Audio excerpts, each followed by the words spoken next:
আরেকটা কথা হলো, আপনারা জানেন, আমার আগে হুজুরের কাছ থেকে শুনছেন, আমার একটা দ্বীনি প্রতিষ্ঠান আছে, ওই এলাকাতে মাদ্রাসা করা হয়েছে, প্রায় 100% জায়গা নিছি।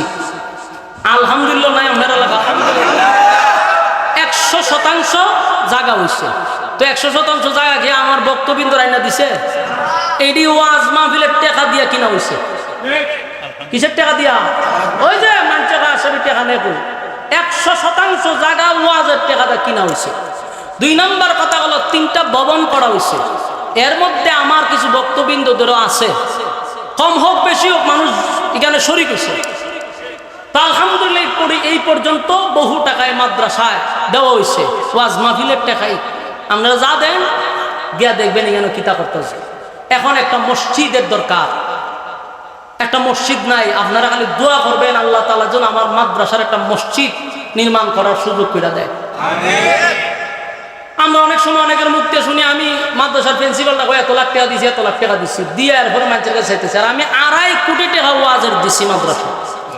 এরপরেও যদি আপনারা 1000 ইট দিতে আপনারা কষ্ট লাগে, সরাসরি গিয়া দিবেন। মসজিদের সাথে যাদের তৌফিক আছে মসজিদে দেওয়ার শরীক থাকার চেষ্টা করবেন ইনশাআল্লাহ। আল্লাহ তাআলার কাছে দোয়াও করবেন। আমার ব্যাপারে তো হুজুরে কইছো আর কিতাব শুনবে। এরকম একটা জায়গাতে মাদ্রাসা হয়েছে যেখানে 50 বছরের ভিতরে কোনো কওমি আলেম ফারাওই দিছে না। কত বছরের ভিতরে? 50। বাংলাদেশ স্বাধীন হয়েছে কেউ ফারাওই দিছে না। ওই জায়গাতে এখন আল্লামা সাজিদ শাহ হুজুর যায়, সেখানে বাংলাদেশের বড় বড় উলামায়ে কেরাম মুরব্বিরা আমার এখানে যায়। বলুন এখানে এই জায়গা যাওয়াতে ফায়দা হয়েছে না নাই? জমিন উর্বর হইতেছে। এই জমিন থেকে যেন আল্লাহ আলেম তৈরি করে। দোয়া করবেন আল্লাহ তাআলা আমাদের বোঝার মানার আমল করার তৌফিক দান। আমিন। দুরূদ শরীফ পড়েন, আমরা মুনাজাত করব ইনশাআল্লাহ। আচ্ছা পৌঁছেন ফতলা পোকাটা দিছে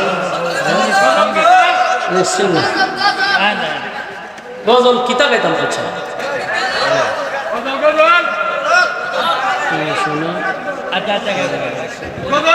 ওই একজনে লেখছে, আপনার গাওয়া একটা সঙ্গীত সোনরে গাছের পাতা। ওই যে কিছুদিন আগে একটা রিলিজ হচ্ছে আমাদের সঙ্গীত, এটা হলো নাতে রাসূল।